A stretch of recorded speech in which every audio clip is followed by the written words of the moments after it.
Pour commencer, j'aimerais adresser une question qui nous revient de façon assez récurrente sur finalement Claranova, qu'est-ce que c'est?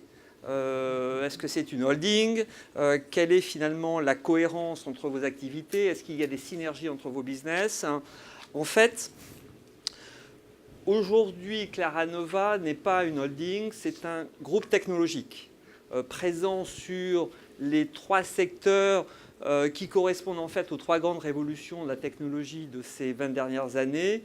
Et quel que soit leur niveau de maturité, bien sûr très différente entre l'Internet qui a 20 ans, le mobile qui en a 10 ou l'IoT qui n'existe pas encore, le rôle de Claranova est de définir pour chacun de ces secteurs une vision spécifique à chacun des domaines, la plus, je dirais, pertinente et innovante possible, que ce soit en termes de concept, en termes de produits ou en termes de modèle économique. Et autour de cette vision ensuite, de pouvoir mettre en place une stratégie et une organisation pour laquelle on va pouvoir chercher le maximum de valeur. Alors, comparaison n'est pas raison, bien évidemment, mais si vous regardez aujourd'hui toutes les grandes sociétés de la technologie, qu'on les appelle les GAFAM, les Natu, les BAC, sont aujourd'hui multisecteurs. Google, ça fait plus qu'un moteur de recherche. Amazon, aujourd'hui, c'est plus qu'une boîte d'e-commerce. Hein, et bien évidemment, Apple fait plus que des ordinateurs. Mais l'intérêt d'être présent sur plusieurs secteurs vous permet en fait d'anticiper ces grandes révolutions technologiques, mais aussi ces grands changements de modèle économique, et vous permet de concevoir en avance ces nouveaux relais de croissance qui vont se substituer ou compléter à terme les business plus matures, et avoir ainsi un système de relais pour réduire en fait vos risques capitalistiques d'une certaine façon, parce que la capacité à toujours avoir ces relais vous permet de mettre en place un moteur quasi perpétuel de création de valeur, comme on a pu le voir aujourd'hui avec ces fameux GAFA qui, depuis 10 ou 20 ans, passent de record boursier en record boursier. Si on regarde aujourd'hui chacune de nos activités, que ce soit AvantQuest, PlanetArt ou MyDevice, ce sont trois sociétés de technologie qui finalement se gèrent, se développent de façon assez similaire. Par contre, chaque domaine a sa spécificité.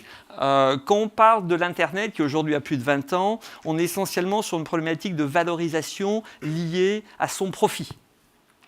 C'est pour ça qu'aujourd'hui, on fait évoluer le modèle économique d'AvantQuest d'un vendeur de logiciels, je dirais, assez classique, à un nouveau concept de monétisation de trafic, essentiellement avec l'objectif d'aller chercher une plus grande taille critique. Et quand je parle de taille critique, je parle de potentiellement plusieurs centaines de millions d'euros, qui va permettre d'aller chercher une profitabilité de l'ordre de 15 à 20%, qui n'est pas possible sur un acteur de plus petite taille tel que l'est aujourd'hui AvantQuest, et avec de nouveau un seul focus qui est la profitabilité.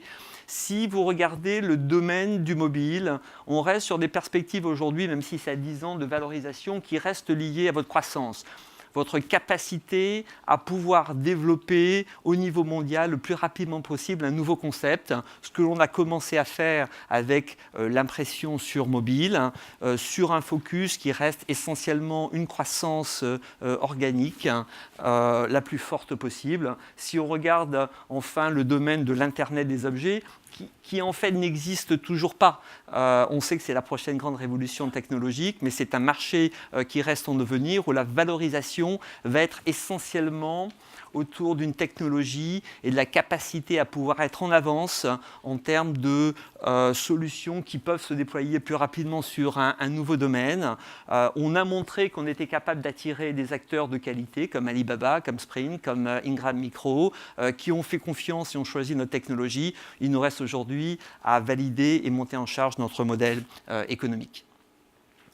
Avant de passer la main à Sébastien sur le détail des chiffres financiers de cette dernière année, un mot sur les grands indicateurs de la société qui sont aujourd'hui quasiment tous au vert. On a continué à avoir cette année encore une fois de croissance de l'ordre de 32% pour un chiffre d'affaires de 161 millions d'euros. Si on agrège à ces 161 millions d'euros, le chiffre d'affaires des sociétés que l'on a rachetées fin juin, début juillet, ce chiffre d'affaires serait de l'ordre de 191 millions d'euros. Autant je pense qu'on a pu prouver sur ces 3 dernières années notre capacité à croître. Cette croissance s'était faite toujours avec des investissements importants qui avaient engendré des pertes parce qu'on avait dû réinventer quasiment de rien l'entreprise. Pour la première fois cette année, nous avons atteint un résultat d'exploitation opérationnelle positif qui en fait vient d'un flux de trésorerie d'exploitation positif.